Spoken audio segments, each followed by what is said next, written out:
si vyrábaš tieto očakávania, že tento album a jeho úspech bude to, čo ma konečne naplní a to bude ten moment, kedy konečne začne byť šťastný, začne byť svojou najlepšou verziou, sa nikdy nestane. To nikdy nepríde. Ten úspech nikdy naozaj nič nezmení v tom vnútornom svete.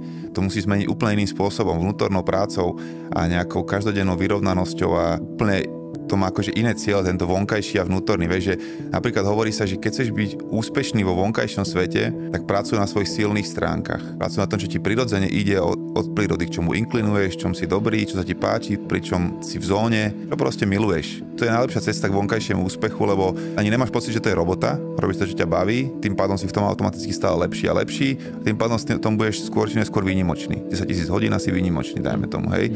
Ale vo vnútornej práci podľa mňa to funguje presne naopak, že ty skôr musíš opravovať tie svoje slabé stránky. Keď chceš pracovať na svojom charaktere a byť šťastnejší, naplnejší, spokojnejší, vyrovnanejší človek, tak skôr musíš sa pozrieť na to, či máš dosť pokory, či nemáš moc veľké ego a pracovať na tejto stránke svojej osobnosti alebo pracovať na svojej trpezlivosti, na tom, že nechcem veci instantné potešenie, ale že si počkam na tie veci a čas je môj spojenec a veci, ktoré vznikajú postupne, väčšinou majú hlbšie korene a dlhšie vydržia a tak ďalej. Vieš, že pracovať na tom, čo ti chýba, v čom ešte nejsi taký dobrý, to väčšinou ti dá ten pocit, že si nejakam sa posunul a že si odolnejší a spokojnejší